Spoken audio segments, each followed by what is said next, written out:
Hello, students. We're going to be covering our review for second exam. I will be sharing my screen so you can follow along. So our first topic we covered was general oxygenation. So the concept of oxygenation. It's important for you to understand the mechanism behind breathing, ventilation, where the oxygen comes from, actually the atmosphere, into the lungs and the passage that it takes, knowing what each compartment, each place does, right? The trachea, the alveoli, all of that. Also knowing that it's not until the air hits the alveoli that gas exchange happens. Gas exchange meaning oxygen, carbon dioxide is expelled, oxygen is retained. Understanding the structure, purpose of the alveoli, and what can possibly go wrong with it. We're going to see a lot of that later as we continue. But this whole ventilation process, you need to understand. Understanding what diffusion means, that the oxygen is being diffused into the blood, so that when the blood circulates to the brain and the heart and the feet and the toes and the fingers, the eyes, everywhere, wherever it's going, it should have oxygen in it. And if it doesn't, that becomes a problem. And therefore, understanding how pulmonary perfusion works, this VQ ratio, V meaning ventilation, Q meaning, what is it called? Q meaning perfusion, right? And if you have a VQ increase or decrease, what that means, right? So all of these things are important to know, right? We talked about the diffusion, we talked about the pulmonary perfusion with the VQ ratio, what it means. If it's increased, we're looking at the V increasing. If it's decreased, we're looking at also the V decreasing, right? That's what it means. Then understanding assessment. So the assessment that we see here, we will see it throughout all of the different diseases that will affect the respiratory tract. We're seeing it in pneumonia, we're seeing it in asthma, we're seeing it in COPD. So if you can remember this from the very beginning when we covered it, you're going to remember it now as well. So we're looking at nutrition. We know person's eating, they're not breathing properly. So they're going to want to breathe more than they eat. Stress and coping, anxiety can cause a person to breathe faster.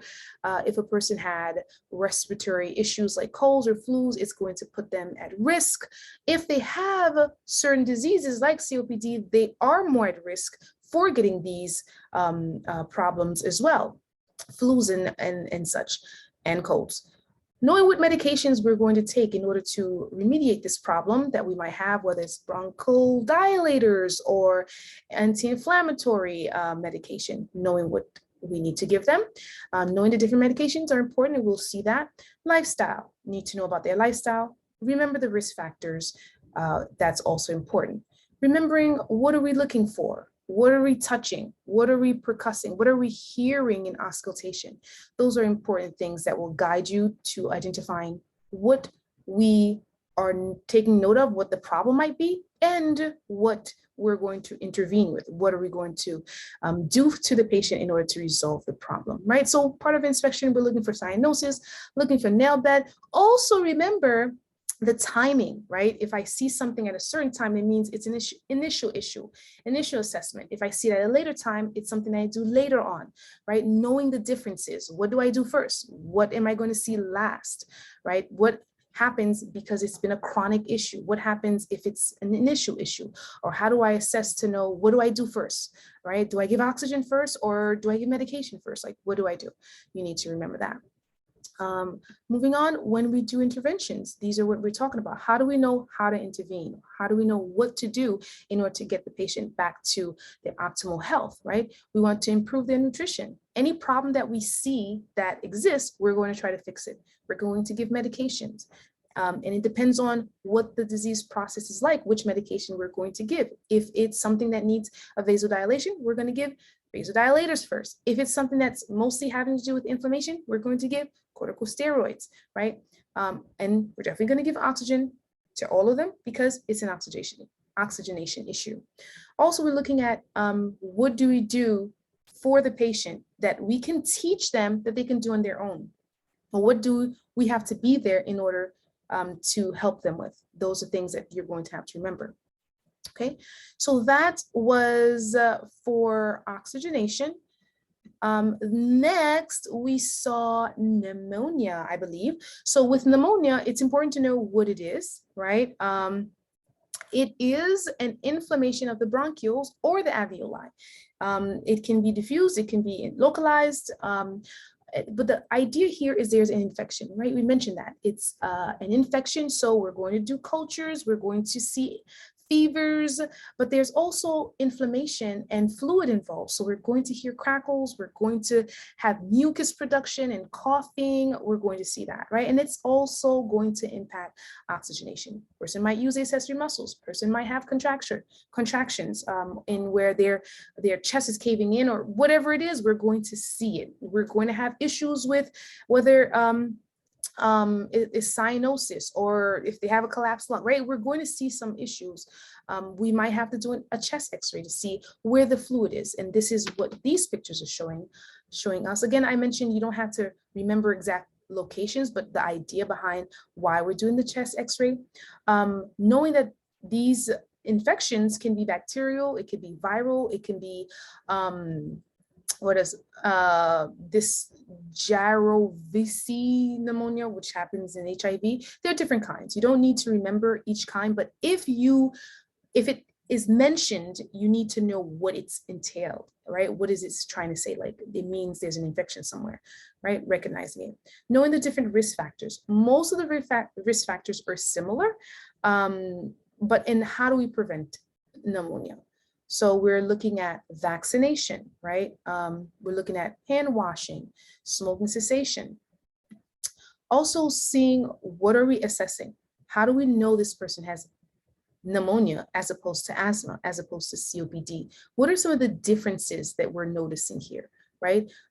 What identifies this person as an individual who has an infection, who has fluid in their lungs because of bacteria, right? So we're looking at crackles, we're looking at their fatigue, chest discomfort, confusion in older adults. We see chills here, right? Pleural pain, malaise.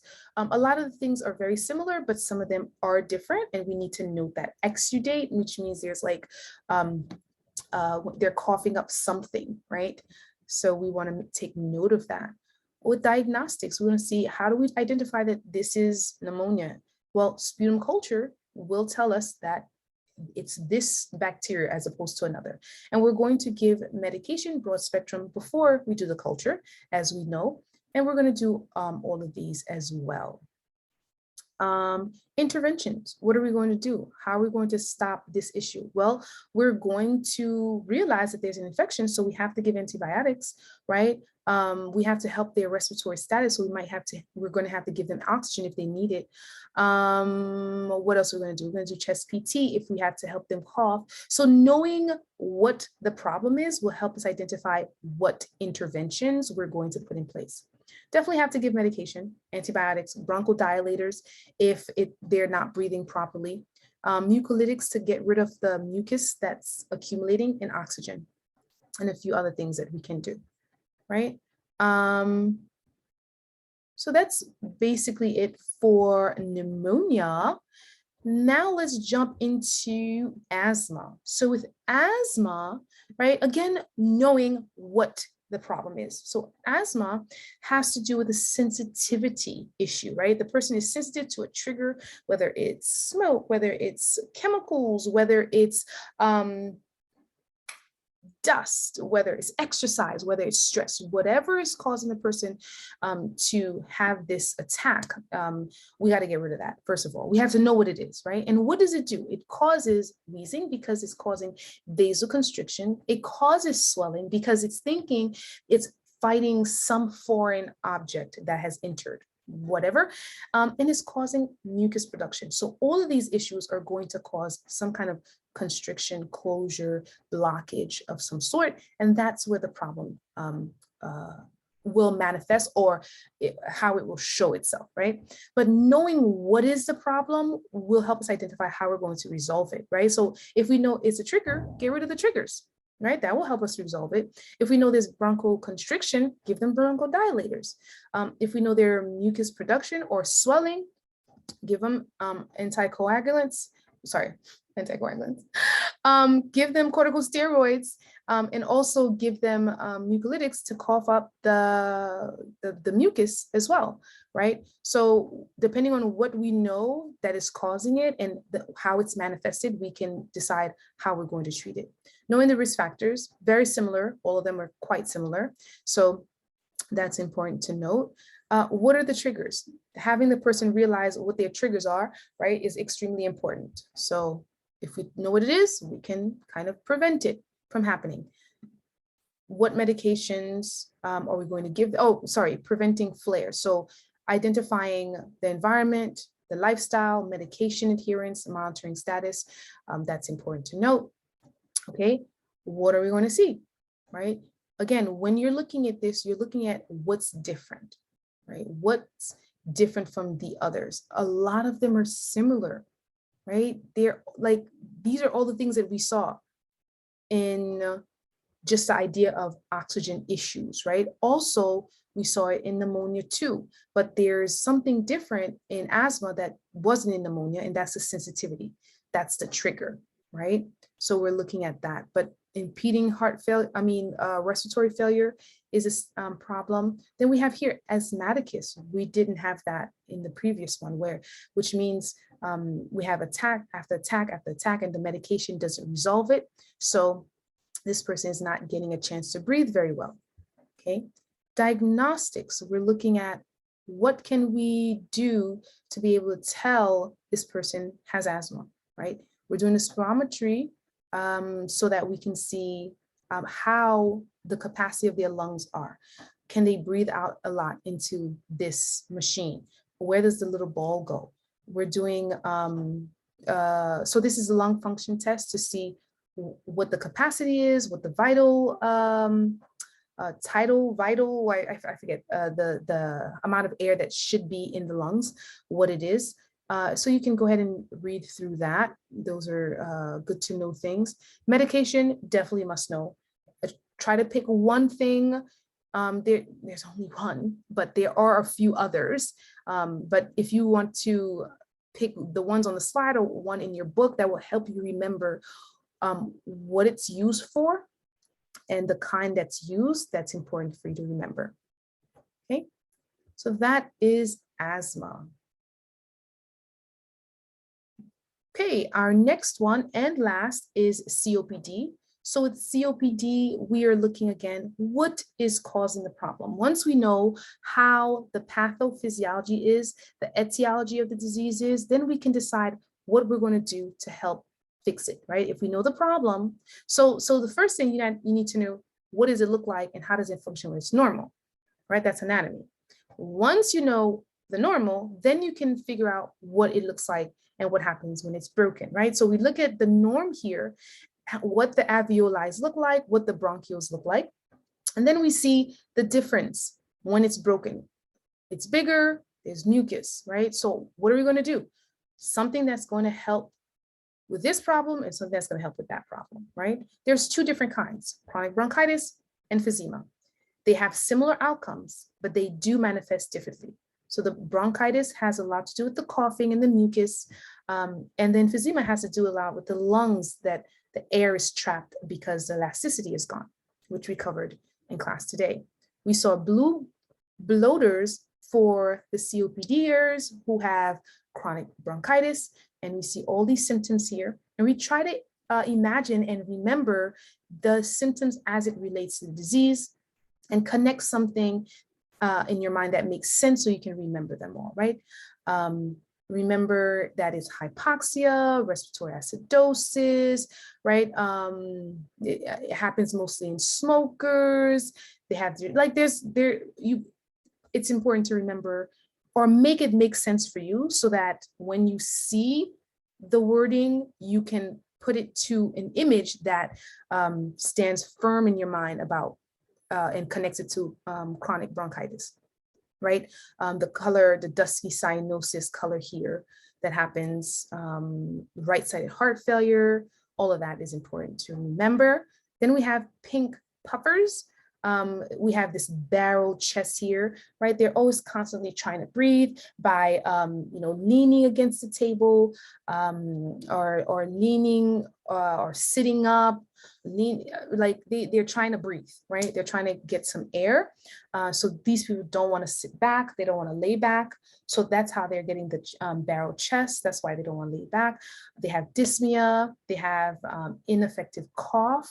These people don't have as much productive cough as bronchitis do, but they still do have the cough, and it does lead to right side failure the same way. So go ahead and read through this and try to make it make sense, right? This is emphysema, and these notice the thinness too, that's not relatively the same as bronchitis. Remember the color, not the same as bronchitis, but they're both under COPD, okay? So complications, we don't want this, right? Heart disease with the right side heart failure, pneumothorax with the little alveoli collapsing, not the whole thing, but just parts of it. Risk of pneumonia because of the mucus, more production of mucus, it's moisture, bacteria loves that, and lung cancer. Remembering this information here, how we notice this is how the body, or this is how doctors decide how bad the lungs are and how much where the numbers lie, right? Medication, which ones are we taking and for what, right? Just remember which ones are most important for whatever disease we're looking at. We're looking at these kinds of problems: the lack of deep breathing, poor oxygenation, congested airway, poor activity intolerance, right? All of this is important for us to remember. What are we going to do? We're going to elevate the bed for sure, right? To help expand, help broaden and widen that area so that they can breathe better rather than lie flat. Compliance with diet and nutrition, we want to give them high calorie diets, personal breathing to help get rid of the carbon dioxide, provide medication as ordered, whichever one it is, whether it's a vasodilator, because even though we're not talking about asthma here, there still might be, these patients can possibly have asthma because it's kind of one of their risk factors, right? And they might still have problems with congestion and their breathing, and so they might need vasodilation. So taking note of which medication is important, depending on what they're feeling. Learn technique to expel the mucus, all of this. Okay, so that is basically all that you will need to know for your exam. And best wishes to all of you. I'll see you guys on Wednesday. If I'm not there Wednesday, I'll see you Monday. Best wishes. Bye.